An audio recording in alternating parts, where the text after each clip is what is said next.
Nas É um aulas homem, não é, passadas... professor? Oi? É um homem, não é? Quem? Emile É um homem, é um cara. É? Um cara da França, é francês. Eu descobri isso. Coloquei na redação. Emile Durkheim, homem branco, francês, X. Nas aulas passadas, a gente começou a ver então os teóricos das ciências sociais, ou os teóricos da sociologia, certo? Nós vimos já dois caras importantes. O primeiro foi Auguste Comte, certo? A gente viu que o Auguste Comte ele tinha dois elementos importantes. O primeiro foi o primeiro a usar a ideia de sociologia como ciência, né? A outra coisa importante dele, ele tinha a questão da lei dos três estados, lembram disso? Toda sociedade necessariamente passa por três estágios de desenvolvimento, três fases, né? A primeira fase era o teológico, que toda explicação para tudo que acontece é atribuída aos deuses, né? Ou a um Deus só, no caso se for monoteísta, certo? A gente tem também a ideia de positivismo dele, a ideia de ordem e progresso. A sociedade, se tivesse ordem, ela sempre teria um progresso, sempre evoluiria, certo? A gente viu também que para o Comte, o sujeito da transformação social, o sujeito que deveria guiar a sociedade, deveria ser os industriais. Igual o orientador dele, que era o Sir Simon, que era um dos socialistas utópicos, né? E uma ideia também de tirar a questão dos latifundiários, né? Dos grandes proprietários de terras, da direção da economia e a monarquia. Depois a gente viu Karl Marx, a gente viu 4 teorias do Marx. A gente viu a teoria do Estado do Marx, a gente viu a teoria das classes sociais do Marx, vimos a teoria do valor e vimos a teoria da revolução, certo? Na teoria das classes sociais, o Marx dizia que na sociedade que se desenvolveu, pós-feudal, surgiu duas classes sociais fundamentais. Ou a burguesia e a classe trabalhadora, isso, duas classes, certo? E ele dizia que essas duas classes viviam uma contradição muito intensa, em luta constante. É importante resgatar isso, que o Durkheim ele tenta se contrapor ao Marx. O Durkheim nasceu em 1858 e morreu em 1917. O filho dele foi para a guerra, ele foi muito triste, ficou em depressão, morreu. O filho dele tal do filho. E aí o Marx vai dizer então, a teoria das classes sociais, surgiu duas classes antagônicas. Esse antagonismo se dá por causa da exploração do trabalho, né? E porque uma parte dos industriais viviam ricos, milionários e acumulando dinheiro, e os pobres nascem pobres e morrem pobres, porque a condição de pobreza era passada hereditariamente, né? Não que o Marx não concebesse a ideia de que alguns indivíduos poderiam ascender, mas pensem, se numa sociedade de 90% de trabalhadores, 10% de burgueses, 90% da sociedade ascender, o que acontece? Dissolve a sociedade, vai virar outra coisa, certo? Que é mais ou menos a proposta do Marx, na verdade. Ele vai dizer que essa contradição entre as classes vai levar a essa classe a se organizar em sindicatos, em partidos, né, em associações. Partidos de esquerda não existiam ainda, mas a não ser a primeira internacional. E essa contradição vai levar a luta de classes, greves, piquetes, ocupações, e isso vai chegar um momento que vai ficar tão aguda a luta, a disputa, que vai levar a uma revolução, a um processo revolucionário, certo? E esse processo revolucionário pode dar em qualquer coisa, mas no caso Marx defendia uma sociedade socialista, né? Ele dizia que tinha dois padrões de sociedade possíveis, ele pensava já. Esse padrão capitalista não era o único, não era o que ia se predominar e ser eterno. O Durkheim já acha que vai continuar assim e vai evoluindo naturalmente. O Weber, como a gente vai ver depois, que vai ser o último dos 4 que a gente vai ver, vai dizer também que é impossível mudar a sociedade e o modelo que a gente possa idealizar, pensar, né? Certo? Agora o Durkheim, ele tem duas teorias importantes, três teses importantes que vão nortear o trabalho dele. Ele vai escrever em 1893 a primeira vez. E em 1893, depois em 1895, as regras do método sociológico, da divisão social do trabalho, 1893, as regras do método sociológico, eu vou pôr aqui, tá? As regras do método sociológico, 1895, e depois o suicídio, em 1897. Ele dizia que tem uma coisa, que são os fatos sociais, e vai tentar fazer uma definição. O Durkheim vai ser o primeiro professor de sociologia do mundo. Porque o Marx, embora criou uma análise da sociedade de forma mais robusta, foi o Marx, que começou a escrever mais cedo, certo? Pega a década de 40, 1840, o Marx e o Engels elaboraram uma teoria complexa da análise da sociedade, da ação do indivíduo e do coletivo, certo? Isso é muito, muito importante. Agora, o Marx e o Engels não estavam preocupados em transformar a ciência social ou a sociologia em uma cadeira disciplinar, sabe? Uma vaga na universidade. currículo, com a forma institucionalizada da sociologia. Eles nunca pensaram, nunca se preocuparam com isso. Se preocupavam em analisar a sociedade a partir das relações sociais entre as pessoas, como que as pessoas produziam as instituições, certo? Essa é a preocupação dele. Ele passou a vida inteira assim, né? Em 67, o Marx escreveu o primeiro volume do Capital. E foi em 67, o Durkheim tinha 10 anos de idade, certo? Quando o Durkheim publicou seu primeiro livro, As Regras do Método, o Engels, que era amigo do Marx, já tinha publicado o terceiro livro do Capital. O Marx já tinha morrido, então já tinha uma teoria muito sólida desenvolvida na ciência social, certo? Mas ele vai ser o primeiro a se preocupar de uma disciplina chamada sociologia e virar uma ciência mesmo, separada. Ele vai pensar qual é o objeto da sociologia. O que a sociologia estuda? Para ele, a sociologia estuda a sociedade, o coletivo. Porque para analisar os indivíduos, como a ideia que já tinha no Comte, para analisar os indivíduos já tinha o quê? A psicologia. Certo? A psicologia ela tomava o indivíduo, a noção de indivíduo, e a partir do indivíduo, todas as relações interpessoais que se abrem, mas focado no indivíduo. E ele queria uma coisa que pegasse a totalidade. Isso é importante para ele porque tem a questão do método. Para você criar um método, você tem que ter um objeto. Qual é o objeto? O objeto é a sociedade. Então ele vai falar que os fatos sociais têm 3 características externas. Já estão aí quando você nasce. Como os casamentos acontecem. Como os namoros acontecem. Quando você nasce, já tem uma relação determinada do que como você deve tratar um filho ou uma filha. Quando você nasce, já tem determinado que todo mundo tem que trabalhar. Certo?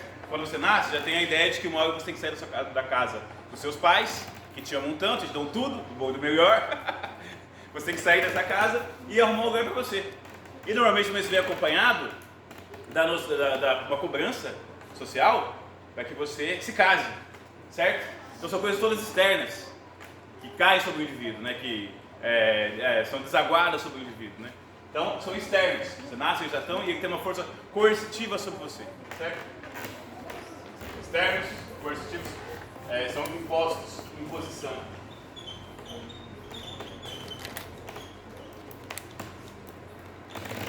Por exemplo, a ideia de você morar fora da casa dos seus pais, né?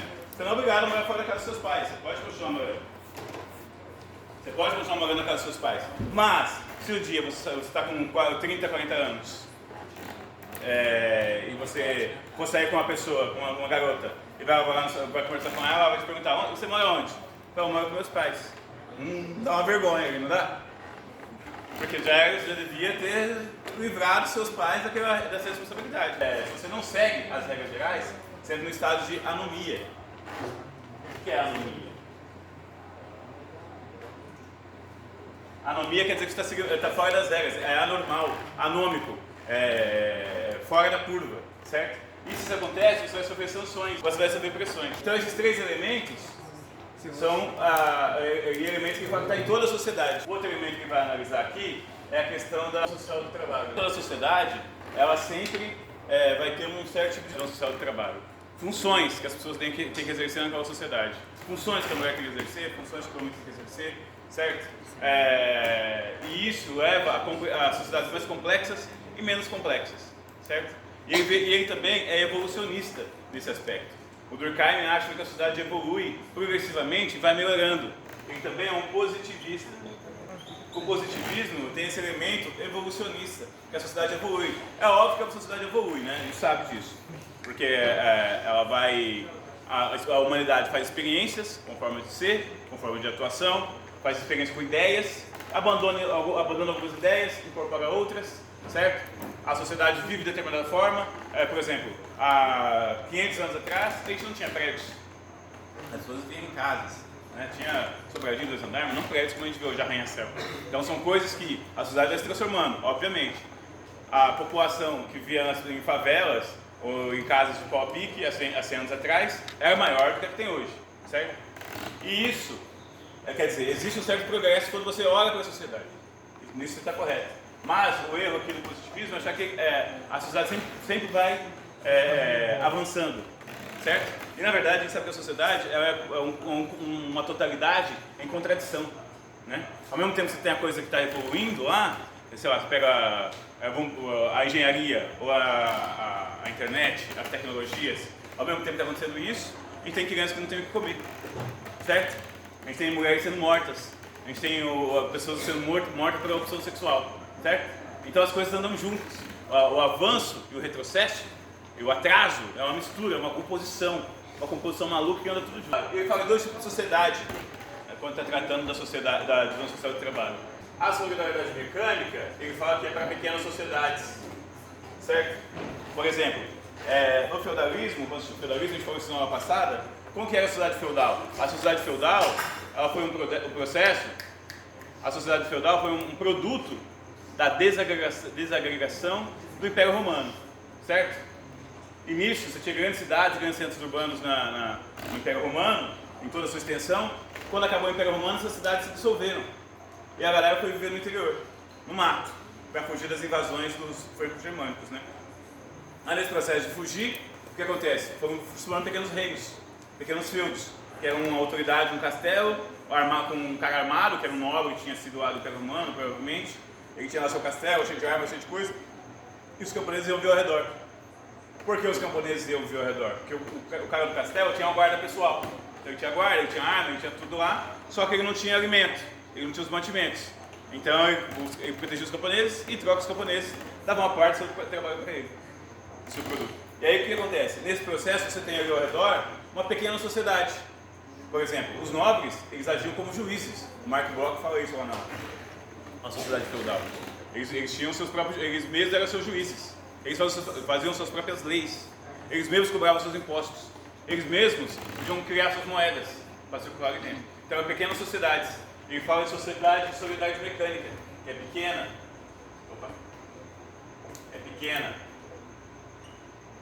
Fechada. Com muito controle. Muita repressão. Banimento. Quando a pessoa comete um crime, era banida. A sociedade pequena, ela tem mais controle dos indivíduos, eles têm menos liberdade. E tem poucas profissões para escolher. Por isso, se nascesse no feudo, provavelmente você ia ter que ser agricultor, certo? Plantar alguma coisa, colher alguma coisa. Tinha poucas opções de carreira, poucas opções de trabalho, né? Ou você nasceu no campo e trabalhava no campo, ou você era nobre e fazia guerra, né? E cuidava da administração, ou você era clérigo e fazia os trabalhos da igreja, certo? Aí depois, com a sociedade se desenvolvendo, com a Revolução Industrial, o que aconteceu? Ele fala que surge um novo tipo de sociedade, que é a de solidariedade orgânica. A sociedade funciona como um grande organismo, né, em que tudo está correlacionado. Por exemplo, se num feudo específico acontecesse algum levante camponês e esse feudo parasse de produzir, ele não afetaria toda a sociedade feudal, porque são núcleos isolados, separados, né, pequenas sociedades, né. Aí o castelinho, com o seu moinho, e com a sua igreja, aquela coisinha ali fechada, né? Tal. Porque o feudo tinha uma ideia de ser autossuficiente, né? Então ali no feudo, o cara matava a vaca, fazia o sapato, fazia a carne, fazia tudo que podia com aquele couro, né? Para não ter que comprar em outro lugar na cidade, porque a cidade foi invadida por forças estrangeiras, né? Solidariedade orgânica. Essa solidariedade orgânica é a sociedade industrial. A sociedade industrial, ela possibilita que você tenha acesso a mais bens, a mais serviços, a mais profissões, um menor controle da igreja, um menor controle religioso. Como Durkheim também, ele era um cientista, né?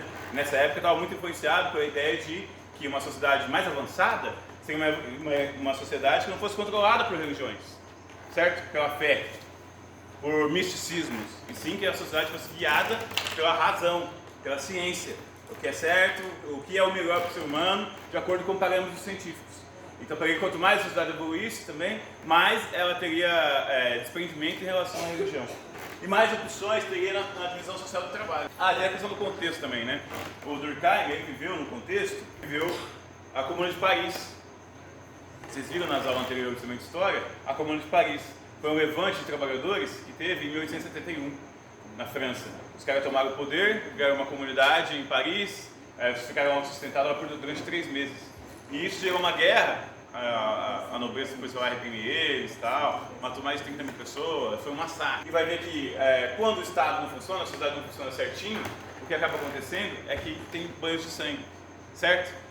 E aí, para não ter esse banho de sangue, a sociedade tem que ser guiada em modos racionais, né?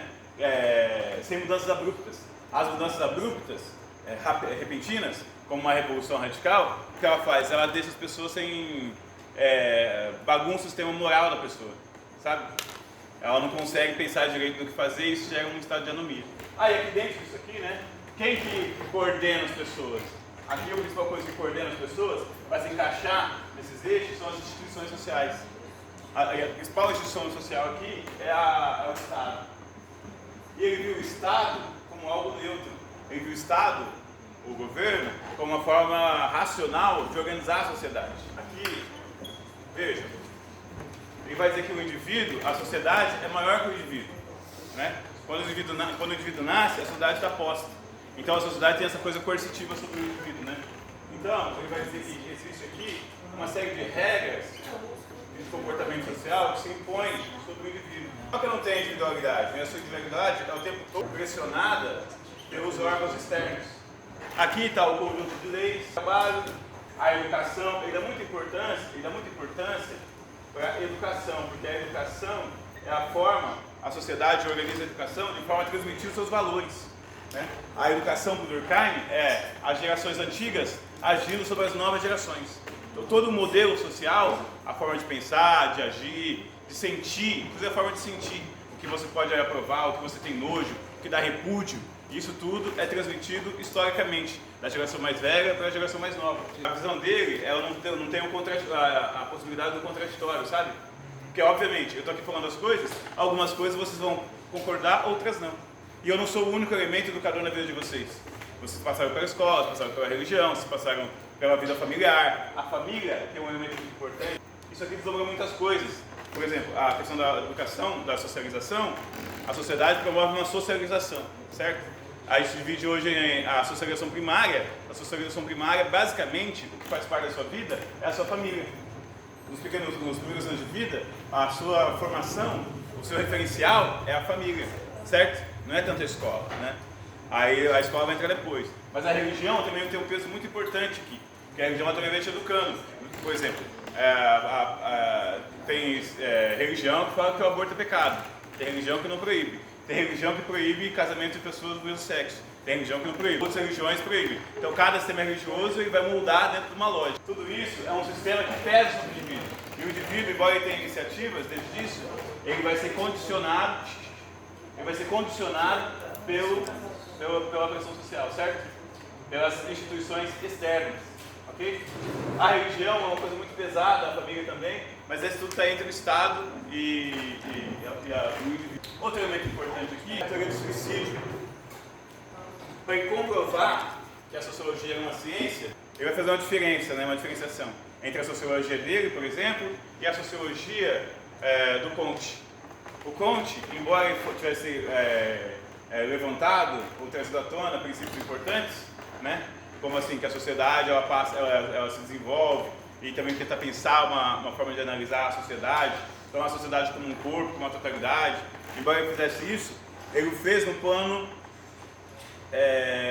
intelectual, teórico, certo? Porque o Comte não fez experimentos, não fez pesquisa de fato, sabe? Então o Durkheim, para conseguir reforçar a sua ideia e fortalecer a sociologia como uma ciência, vai criar um método de análise, inclusive escrevi esse texto, as regras do método sociológico, certo? E ele vai fazer um estudo, o suicídio. Nesse período tinha-se uma ideia que o suicídio era uma coisa individual, era um problema, alguma coisa de desconexão mental, cerebral do indivíduo, sabe? Algum tipo de patologia, que a pessoa nascia e que não conseguia se diferenciar e criava pessoas que já nasciam como se já nascesse com uma genética para suicida. Ele vai tentar demonstrar que, na verdade, existem diferentes formas de suicídio, que o suicídio pode ser tomado como um problema social, certo? E que ele é regulado por uma série de inter-relação entre as pessoas. E o próprio suicídio, em determinado momento, ele aparece como uma forma anômica, ou seja, anormal, né, de desregulação social. E a primeira forma de suicídio que ele fala aqui é o suicídio. Outra forma de suicídio era o suicídio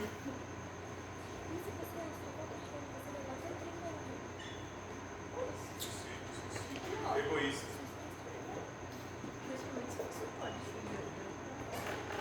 Então, o suicídio altruísta e o suicídio egoísta. O suicídio egoísta é uma forma de suicídio quando o indivíduo ele não consegue se conectar à sociedade por algum motivo. Ele sente desconexão, ele não se sente respeitado nas suas demandas. Ele não se sente valorizado, não se sente realizado nas coisas que ele faz. Por ele não se sentir realizado nas coisas que ele faz, por não se sentir respeitado, por não encontrar satisfação por determinadas coisas da sua vida, ele chega a um ponto que ele não consegue mais e aí ele resolve se suicidar. Mas não tem causa nenhuma maior, entende? É só por ele mesmo, é por uma conexão dele mesmo com o mundo. Isso, uma decepção dele com a sociedade como um todo e consigo mesmo. Tanto a sociedade que não o acolhe, tanto com o seu próprio desempenho, certo? E esse é só em prol dele mesmo, ele não está fazendo isso em prol de ninguém, é só em prol dele mesmo, certo? E a terceira forma é o suicídio anônimo, um estado anormal, quando a sociedade passa por uma grande crise, né, na economia, uma crise política, um processo que muda todas as posições, o cara tinha determinada posição, aí teve a quebra da Bolsa 29, por exemplo, que se diz, né? Em 1929, quando quebrou a Bolsa, e algumas pessoas foram à falência, muitas, né? Mas algumas delas acharam melhor se suicidar. O cara era milionário no ano anterior, aí de repente quando ele subiu, ele tinha R$5 na carteira. Aí isso levou algumas pessoas a se matarem, né? O pessoal fala também que no Brasil teve aquele caso da confisco das poupanças do Collor, não sei se vocês lembram disso. Vocês não lembram, né? Óbvio que não. Mas o Collor, foi o presidente que tomou o primeiro impeachment, né? Ele falou que a partir de determinados valores, a pessoa não ia poder mexer na poupança. Não ia poder tirar nada. Ele foi congelado por determinado período lá, né? E o banco ia usar essa grana para fazer outras coisas e devolver depois em parcelas. E uma galera que era veinha, que tinha guardado dinheiro, tudo, ou estava fazendo alguma coisa que pôs dinheiro na poupança, do dia para a noite viu sem aquela grana que tinha juntado a uma cota, há vários anos, né? E aí isso levou a uma série de suicídios também, mudanças de buscas. Também entraria no suicídio egoísta? Aqui não, porque o egoísta, ele pressupõe uma sociedade que não está acontecendo nada de anormal. Entende? Está tudo rolando bem, está tudo tranquilo. Como se a culpa fosse somente dele. Isso, está tudo tranquilo, não tem nada de errado, né? Então é uma sensação que o indivíduo tem, uma dificuldade de ser local, de se conectar. De se conectar com objetivos e com uma solidariedade, com afetos. Uma dificuldade de se conectar com objetivos. Isso, recarga individual. Dificuldade de se conectar e dificuldade de se sentir aceito, né? Aqui não. Aqui a pessoa deu tanto valor para determinados elementos sociais que quando teve uma grande mudança, rompeu o tecido social e a pessoa fica sem chão, deslocada. Mas não é só ela, é geral, é um estado geral que acontece na sociedade e algumas vão cair num elemento mais crítico da sociedade. A ideia do Durkheim de avanço, de anomia, né, e de evolução, ela tem esse contrapor à ideia do Marx também, que o Marx falava que a sociedade ela tem as contradições, a história da humanidade é a história da luta de classes. É uma frase do Marx, né? É a ideia de disputa, que é a disputa de interesses, de exploração que sempre tem na sociedade. O Durkheim leva para o lado oposto, ele vai dizer que a história da sociedade é como se fosse uma ideia de sempre ter a coesão. A história da humanidade é a história da solidariedade social, certo? E aí ele tenta deixar de fora todo o elemento de crítica, de contradição, de conflito, e dizer que isso só acontece em momentos anômicos, certo? Enquanto para o Marx a contradição acontece todos os dias, em todo local de trabalho, em todo local que tem opressão, aconteceu durante 400 anos da escravidão, tal, que é uma coisa constitutiva da sociedade, ele vai dizer que não, que isso é um elemento anômico que aparece só de vez em quando e que na verdade a sociedade sempre busca coesão e melhor modelo. Beleza? Por hoje é isso. Dúvidas, questões, discordâncias, protestos?